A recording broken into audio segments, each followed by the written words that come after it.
Okay, you put the card down and just let me get a focus and then. Yeah. Okay, that's good. Thank you. So like originally I was also Drew, you're gonna have to move this because we're gonna have to pull them out. Like that's not a realistic seating position for them.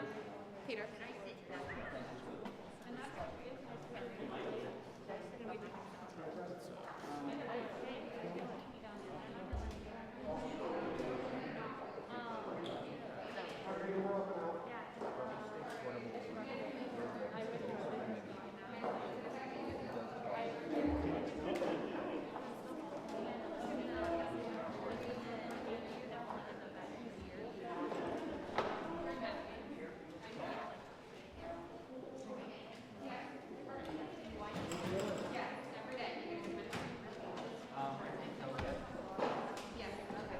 I'll just keep an ear out. And I think they'll get it. this you know this hand's doing good. Yeah, that's why I brought the stool up. Thank you. Yeah, absolutely. There's also more space over here if you guys want.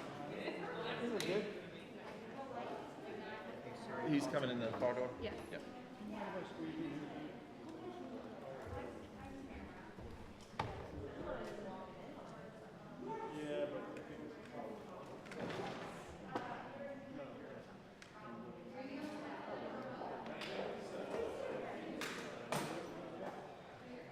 I think there's room.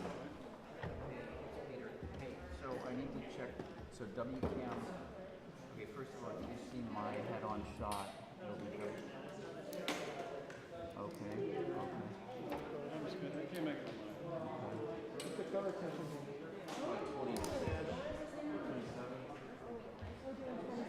Yeah. Go left. Well, there you go. That's my center. Okay, good. All right, thank you. Okay, thank you. Hey, Christy, can you give me tone real quick? Yeah.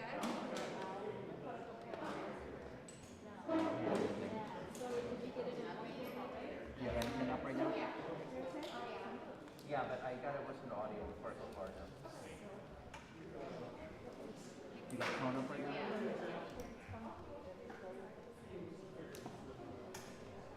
Oh, that's why. Okay. I got your tone. Just give me audio. Check 1, 2, 3, 4, 5, 6, 7, 8, 9, 10. Is that line level? Camera monitors. Audio check 1, 2, 3. Audio check 1, 2, 3, 4, 5, 6, 7, 8, 9, 10. Hold on. What is that? Tone was fine first. So if you can give me tone again. So is it line level? 1, 2, 3, 4, 5, Is that line level? 10. Audio check 1, 2. Cuts okay? Give me tone first. Okay. Okay, now give me audio. One more audio check. One more audio check. Audio check 1, 2, 3, 4, 5, 6, 7, 8, 9, 10. Okay, it's sort of hot. 1, 2, 3, 4, 5, 6, 7, 8, 9, 10. Alright, that's better. That's good. 1, 2. Audio check.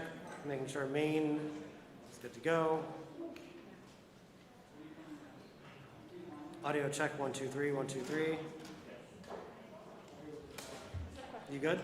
Yeah. Okay. Yeah. Okay. I'll put up.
Good afternoon.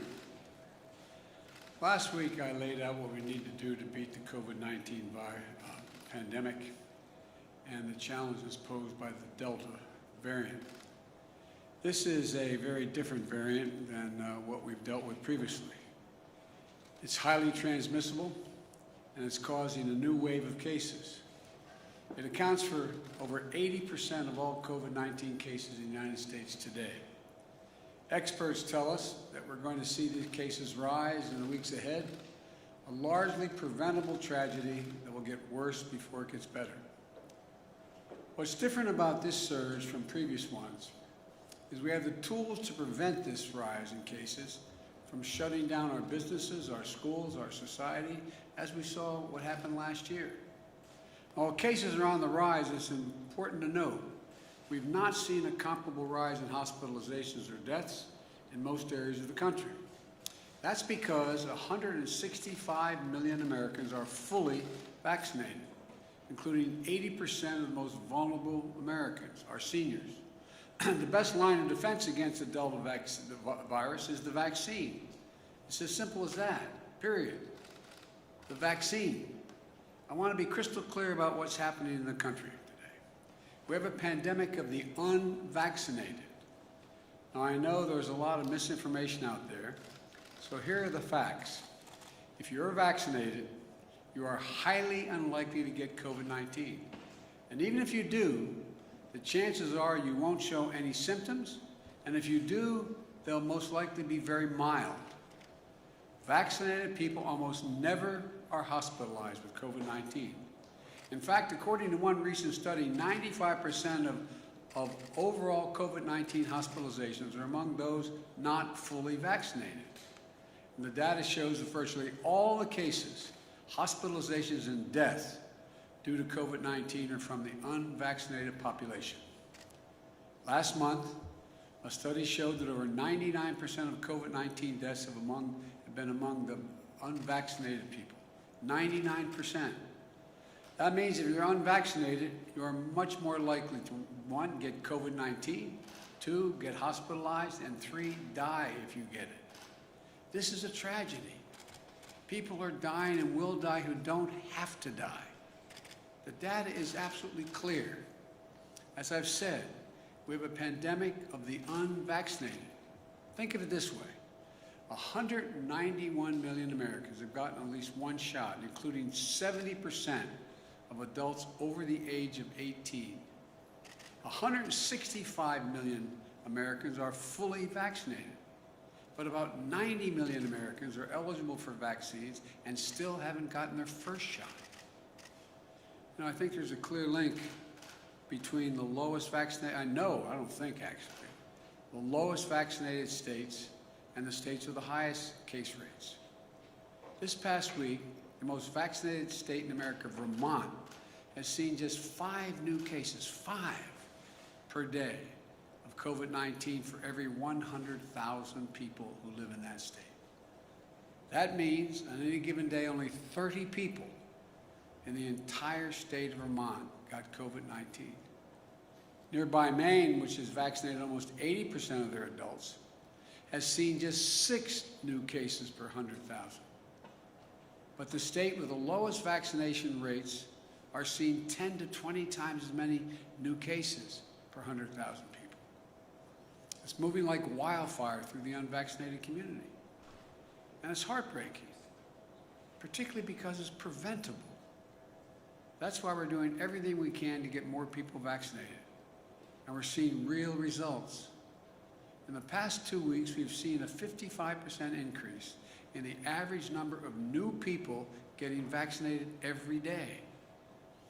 In the last 7 days alone, nearly 3 million Americans have gotten their first shot. That's the highest 7-day total in a month. Importantly, over the past 2 weeks, the 8 states with the highest current case rates have seen a doubling of the number of people newly vaccinated each day. The message is getting through, apparently. Louisiana has seen a 212% increase in the average number of newly vaccinated people in that state per day, going from 3,600 to over 11,000 people vaccinated per day. Arkansas is up 99%. Mississippi is up 125%. Alabama is up 186%, going from 3,200 to 9,150 people vaccinated per day. This will make a big difference. These are encouraging signs. We have to continue our aggressive efforts to vaccinate the unvaccinated. Last week, I announced additional steps to incentivize Americans to get vaccinated, including calling on states to offer $100 for anyone willing to step up and get a vaccination shot. You know, and already Minnesota and New Mexico have done that. North Carolina announced its $100 incentive today. Places that have offered the $100, that'd be really good. I'd go back and get vaccinated 3 times. But all kidding aside, offered the $100 to get vaccination have seen an uptick of 25% in daily vaccination rates. We also announced that small and medium-sized businesses will be fully reimbursed for offering paid time off for their employees to get vaccinated, and for them to take a child or a parent to get vaccinated. And I announced some tough, sometimes unpopular steps to keep people safe and our economy strong. All federal workers must report their vaccination status or be subject to strict requirements. Any federal worker who does not attest to their vaccination status or is not vaccinated will be required to mask no matter where they work, test once or twice a week, socially distance, and generally will not be allowed to travel for work. I directed my administration to take steps to apply similar standards to all federal contractors. If you want to do business with the federal government, get your workers vaccinated. And I also directed the Pentagon to look at adding COVID-19 to the list of vaccinations that are required for our troops, because the others are required. I approved the Department of Veterans Affairs to require doctors, nurses, and other healthcare workers who care for our veterans to be vaccinated. And the good news is that now many are following the federal government's lead. In the past several days, states and local officials have come out to impose similar vaccination mandates. And the private sector is stepping up as well. Even Fox has vaccination requirements. I want to thank Walmart, Google, Netflix, Disney, Tyson Foods for the recent actions requiring vaccination for employees. Look, I know this isn't easy, but I will have their backs and the backs of other private public sector leaders if they take such steps. But others have declined to step up. I find it disappointing. And worst of all, some state officials are passing laws or signing orders that forbid people from doing the right thing. As of now, 7 states not only ban mask mandates, but also ban them in their school districts, even for young children who cannot get vaccinated. Some states have even banned businesses and universities from requiring workers and students to be masked or vaccinated. And the most extreme of those measures is like the one in Texas that says state universities or community colleges could be fined if it allows a teacher to ask her unvaccinated students to wear a mask. What are we doing? COVID-19 is a national challenge, and it must come together. We have to come together, all of us together, as a country to solve it. Make no mistake, the escalation of cases is particularly concentrated in states with low vaccination rates.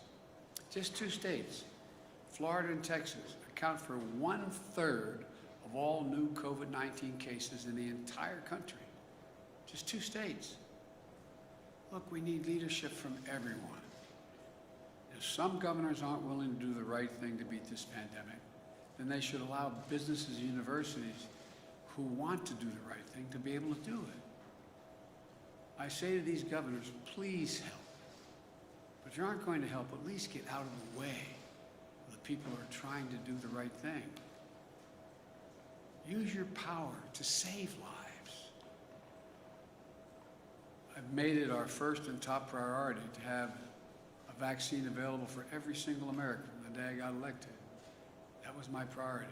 Let me be clear. We have a supply for every single American. And that will never change.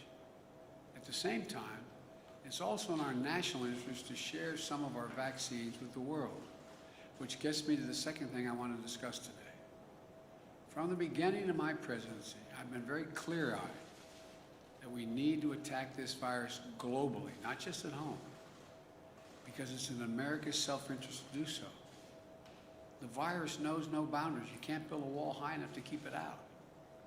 There's no wall high enough or ocean wide enough to keep us safe from the vaccine and from the COVID-19 in other countries.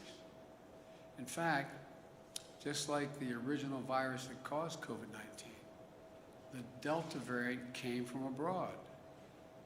As long as the virus continues to rage outside the United States, potentially more dangerous variants could arrive at our shores again.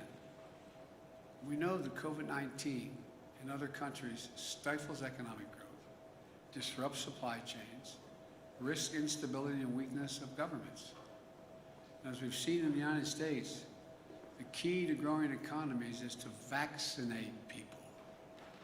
So just as the American economy is recovering, it's in all of our interest to have the global economy begin to recover as well. This is about our values. We value inherent dignity of all people, the inherent dignity of everyone. In times of trouble, Americans reach out to offer a helping hand. That's who we are. And I've said before, in the fight against COVID-19, the United States is committed to be the arsenal of vaccines, just as we were the arsenal of democracy during World War II. We're backing up that commitment. We've contributed more than any other nation to COVAX, the collective global efforts delivering COVID-19 vaccines across the world. We've supported manufacturing efforts abroad through our partnerships with Japan, India, Australia, known as the Quad. During my trip to Europe in June, I announced that the United States has purchased a groundbreaking 500 million doses of Pfizer and then donate them, those doses, to nearly 100 low and middle income countries who don't have the vaccine. Those doses will start to ship at the end of this month. We also announced that we donate 80 million doses of our own vaccine to supply the world, which has already begun. And today, I have an important update. We've already exceeded 80 million doses that have gone out. As of today, the United States has shipped over 110 million doses of U.S. vaccines to 65 countries that are among the hardest hit in the world. Let me say it again. As of today, we have shipped over 110 million doses to 65 nations.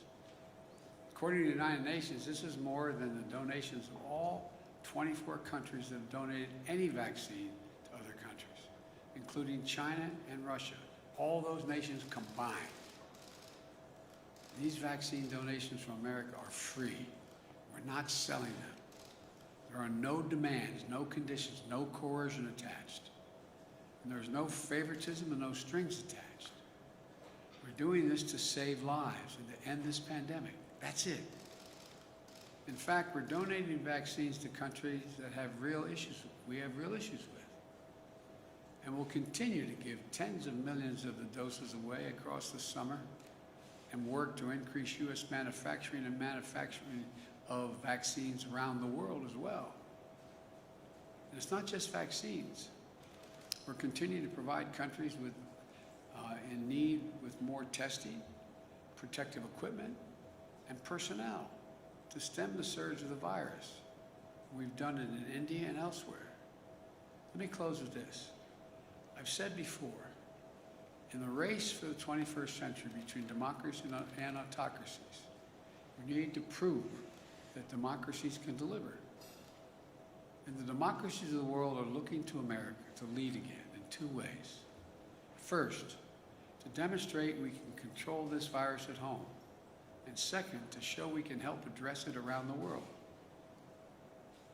Vaccinate America and help vaccinate the world. That's how we're about to beat this thing. We're always going to have enough doses for every American who wants one. Our work in donating vaccines to the world is about America following through on our promises and delivering what we say we'll deliver. It's showing how American science and technology, American business and academia, and our government can all work together. Above all, it's proving democracies can deliver.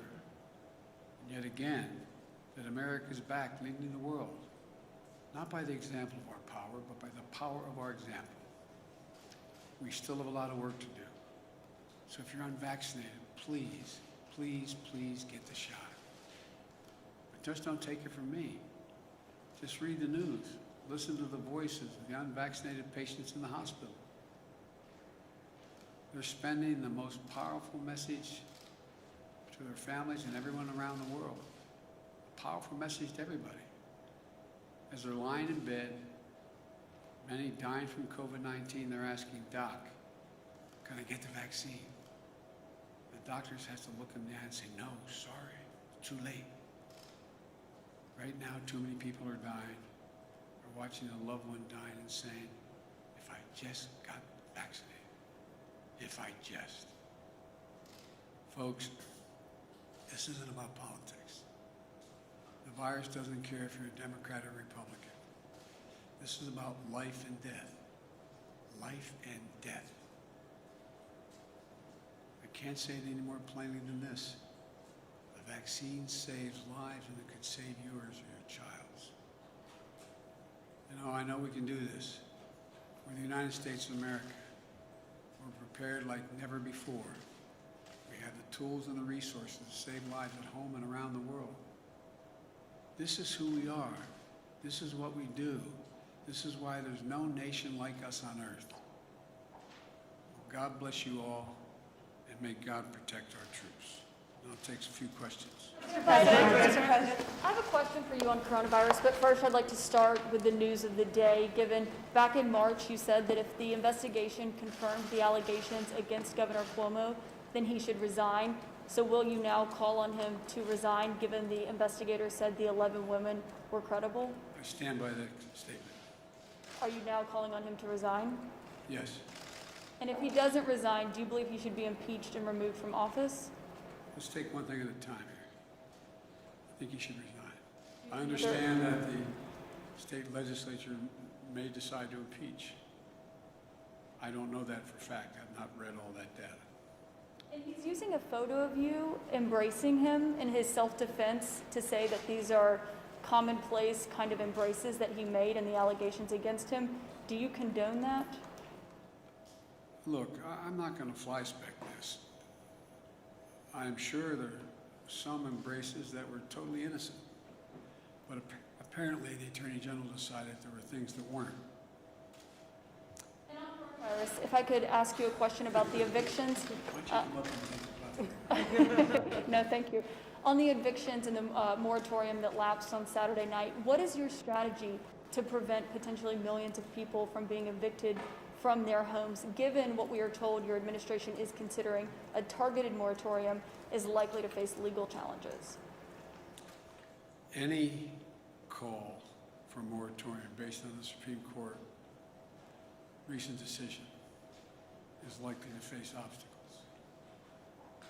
I've indicated to the CDC I'd like them to look at other alternatives than the one that is in power in existence, which the court has declared they're not going to allow to continue. And the CDC will have something to announce to you in the next hour to 2 hours. On overseas coronavirus vaccines, should other high-income countries follow the lead of the United States and increase donations to low and middle-income countries? I think those countries that have been able to cover their population and have the ability to provide either dollars and or vaccine for the 100 or so poor nations that need help should do so. We had that discussion at the G7. A number of those countries said they were going to do that. Some have followed through. The point I was making is, though, I've kept the commitment, we've kept the commitment that we would do what we said, which is more than all the rest of the countries combined thus far. Mr. President, do you believe that Governor DeSantis and Governor Abbott are personally making decisions that are harming their own citizens? I believe the results of their decisions are not good for their constituents. And it's clear to me and to most of the medical experts that the decisions being made, like not allowing mask mandates in school and the like, are bad health policy. Bad health policy. Mr. President, I have a question about something that you just said. I'm sure you do. Thank you. You just said there's no wall high enough and no ocean wide enough to protect us from the virus. So what is the thinking behind letting untested and unvaccinated migrants cross the southern border into U.S. cities in record numbers? There is, what we're doing, we have not withdrawn the order that is sometimes critical or criticized, saying that unvaccinated people should go back across the border. But unaccompanied children is a different story, because that's the most humane thing to do, is to test them and to treat them and not send them back alone. Mr. President. Mr. President, have you spoken with Governor Cuomo today? I have not. And then one other question on the virus. You just said we have to continue our aggressive efforts to get the unvaccinated vaccinated. Other countries have found a lot of success in requiring vaccines in public places. New York City just announced today that they'll require vaccines for restaurants and gyms. Do you think more cities and states should institute rules like that? I do.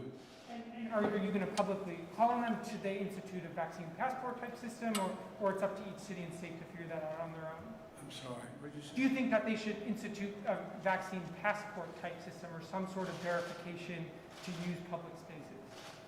I don't think they need to do that. I think they just need to give the authority of those restaurants or businesses to say, in order to come in, you have to give proof that you've been vaccinated, or that you can't come in. Take a couple months. Mr. President, can I ask you about the news of the day, one more on the Governor Cuomo?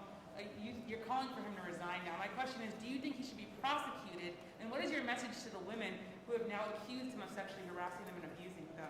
Look, what I said was, if the investigation Attorney General concluded that the allegations are correct, that back in March, that I would recommend he resign. That's what I'm doing today. I've not read the report. I don't know the detail of it. All I know is the end result.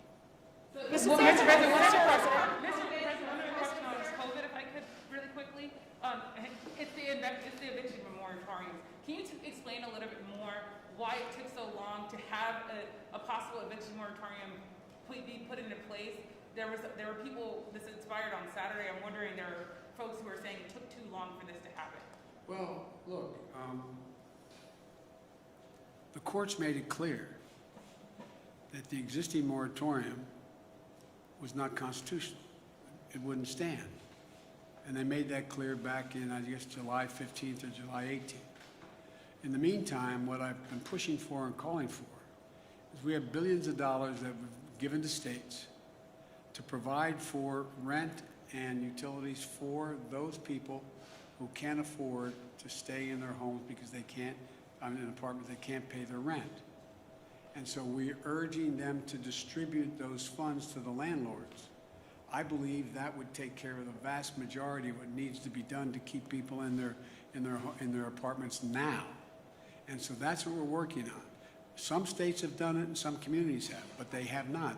The money is there. It's not, we don't have to send it out. It's been sent out to the states and counties. Billions of dollars for the express purpose of providing for back rent and rent the people who are in the middle of this crisis. And that's there. That's what we're pushing now. And we've been pushing that. That's the immediate thing to do. Take one more question. Mr. President. Mr. President, thank you so much. There was an expectation that you would be announcing again new vaccines to the world today, other than the ones you promised. Are you ready to send more vaccines to the world? And there is a delegation from the White House going to Brazil tomorrow. Are they bringing more vaccines? Are they announcing more vaccines to Brazil? No. Are they announcing more vaccines overall? Overall, and then to Brazil, the delegation coming to Brazil tomorrow will be bringing vaccines. The answer is I don't know whether the delegation going physically has vaccines with them. We have provided vaccines to them. Really, in the announcement, are they announcing there?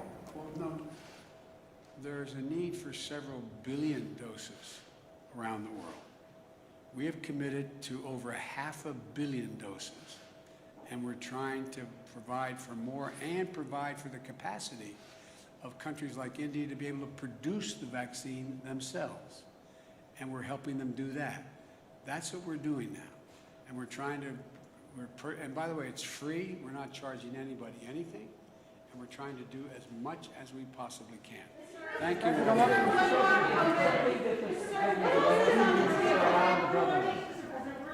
The administration is about to announce a new partial eviction moratorium, COVID-related. Can you tell us any more about that, and are you sure it's going to pass Supreme Court muster? The answer is twofold. One, I've sought out constitutional scholars to determine what is the best possibility that would come from executive action or the CDC's judgment. What could they do that was most likely to pass muster constitutionally? The bulk of the constitutional scholarship says that it's not likely to pass constitutional muster, number one.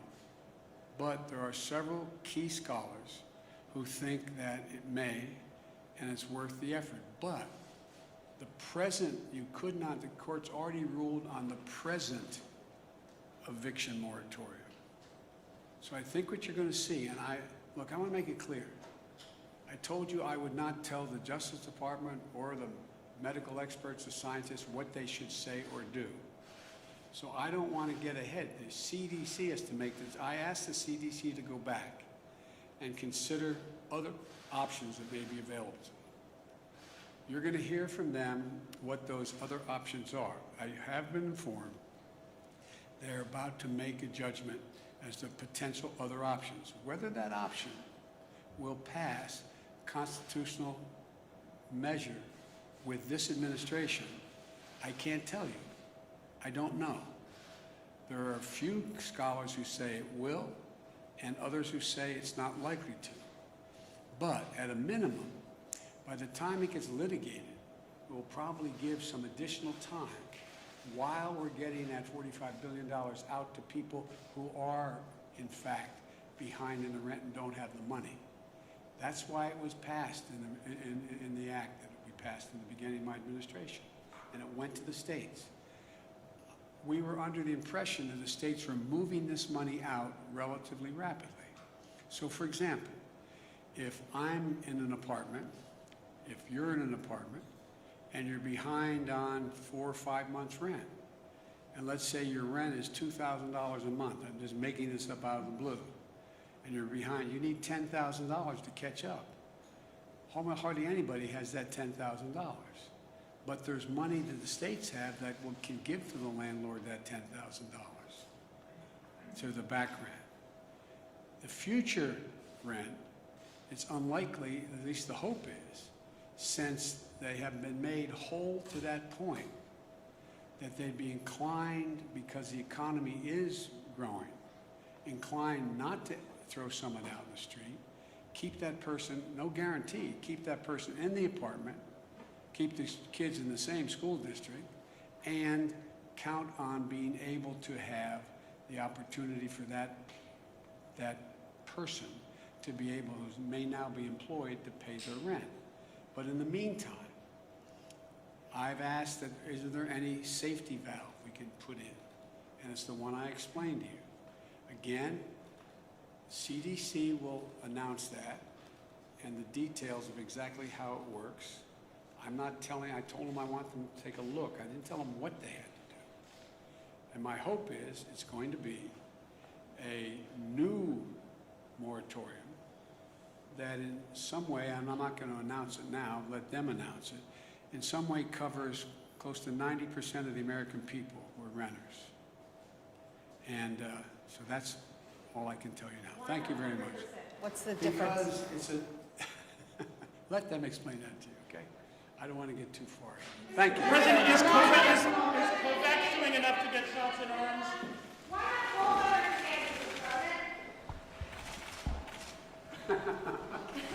To say happy birthday, what? I mean, To deliver the message that you seem to be delivering. he knows the message. He knows the message. We had a little discussion when I was down there. He knows the message. He's What are you decided. saying in that discussion? See you all later. Oh, I got my mask. Okay.